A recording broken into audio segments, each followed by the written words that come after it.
Welcome to the Titanic. We have a few rules to go over. There's no smoking, no food, no drinks, no cell phone usage at all while you're in here, please. We ask you to turn them off, and no photography. And these are your boarding passes. These are actually replicas of the boarding passes they're given on the Titanic.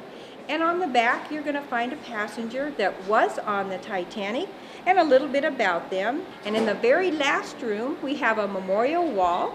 And you will find out then whether your passenger was lost at sea or saved. And also, we have an audio device that you use. You're going to see red and white, a large ear and a small ear. The large ear is the adult track, the small ear is the children's track. You just program whatever numbers on that exhibit, and then you make sure you hit that green play button, and you listen to it like a telephone. J. Bruce Ismay is the managing general partner of Britain's White Star Line. His company is vying for supremacy in the hotly contested North Atlantic passenger trade. William James Peary is chairman of Belfast's great shipbuilding firm, Harland & Wolff. After dinner one night in 1907, these two men strike an agreement. Harland & Wolff will build 3 great liners for White Star. They will be the largest and most luxurious ships in the world. Construction will begin immediately on the first 2. They will be named Olympic and Titanic. Welcome aboard the Titanic. We're glad you came today to see our exhibit about the largest ship built in 1912 that had ever set sail. This is Thomas Andrews, who actually designed the Titanic. He was the nephew of William Peary, the owner of the shipyard, and really had built the Titanic to be the safest, most luxurious vessel afloat. Now over here is actually the replica model of the Titanic, one of the best ones ever built.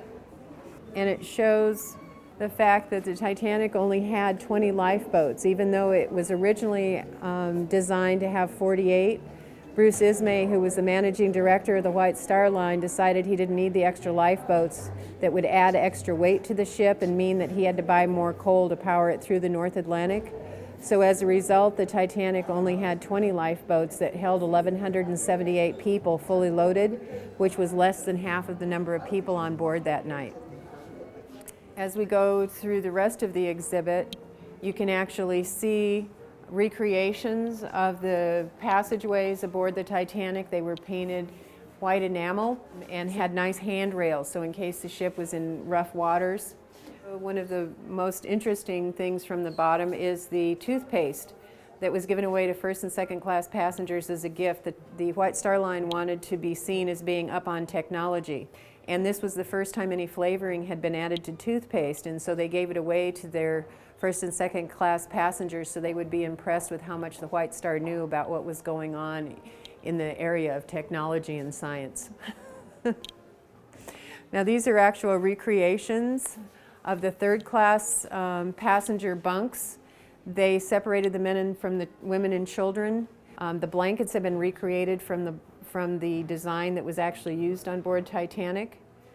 The third class passengers had toilet areas that were set up like J-Johns kind of in a row.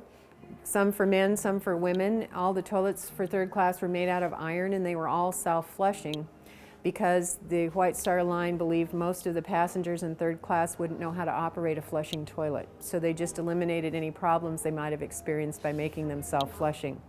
The second class passenger toilets were made of porcelain like this sink. And then in first class, the toilets were actually constructed of marble. The first class passengers had extremely luxurious accommodation, very large suites. Everything in the Titanic was wired for electricity, and they could also have additional areas where they could eat inside their rooms and entertain other guests, and all depended on what ticket price they had. This video actually is from the recovery effort on the bottom of the ocean 2.5 miles down. This is actually the steam whistle cover that is in the first room of the exhibit being recovered on the bottom of the ocean. This is the gift shop where you can pick up your photo on the grand staircase. You can also purchase different books, different artifact recreations as well, including the third-class blankets from the bunk bed area, and also some coal that was actually found at the Titanic site that's on sale. It's the only thing that's actually able to be sold from the Titanic at this time. We thank you for coming to the exhibit, and we hope you tell all your friends, and hope you enjoyed your trip.